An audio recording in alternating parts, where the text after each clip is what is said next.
Woodlands, one of Australia's most famed thoroughbred breeding properties.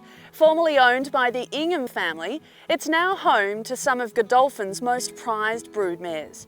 And behind these gates, many of Australia's Group 1 stars have been produced. We're going to go on a little tour inside what they call the equivalent of the Australian Institute of Sport for horses.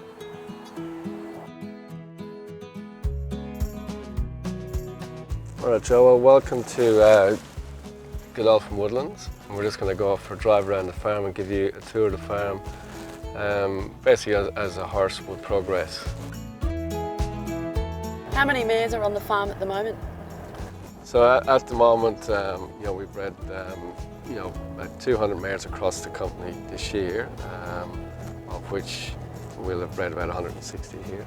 These mares are getting very close to the foaling unit now, and they've obviously got quite lush feed to feed on.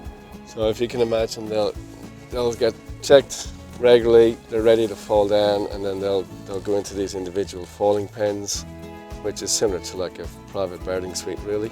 And then they'll move across into these sort of what we call the nursery yards, which are a little bit bigger. So after about 3 days old, the mare and foal move across to this part, which is what we call our 9A area. And we normally put them in a group of 2, so they start to learn to live with other mares and foals. So they'll normally spend the first 2.5 weeks of their life here, and then once they've gone through a foal heat and we're happy that everything's okay, they'll move on to the next part of the farm. God, it's a stunning place, isn't Yeah, it's a great backdrop, it's amazing.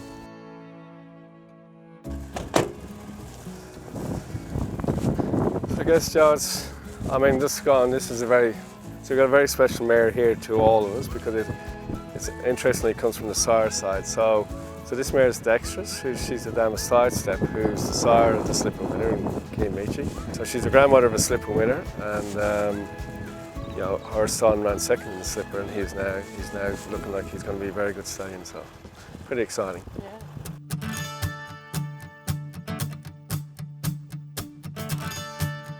This is sort of a vital sort of cross section. So just to give you an idea, so along that road is about 10 paddocks, all exactly the same as we've just driven past. Yep. This is where we wean.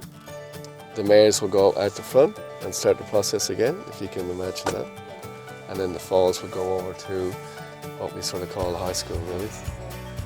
Yeah. So so it's sort of where we set it all out and thought about it, that's the best way to use the land.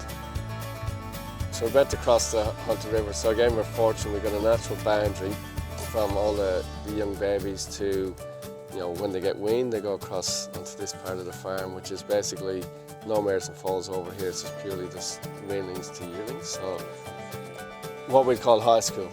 So this is the start of the process, heading from with mum and heading from primary school into high school onto university, and it's where we're starting to work out what their capabilities are and what their requirements, more importantly, what their requirements are. So here we've got a group of fillies here, and they're they're not that long. Well, they've been weaned probably about 3 weeks to a month now. We've got a very special filly here. We've got Kiamichi's sister, she's a filly here with the little white star, brown filly. Oh, so stand out. yeah, no. We'll see how we go this time next year. But our job really, Joe, is just to give every horse a chance, no matter what their makeup is that they get every chance growing up to be the best they can be, and then we pass it on to the racing team from there.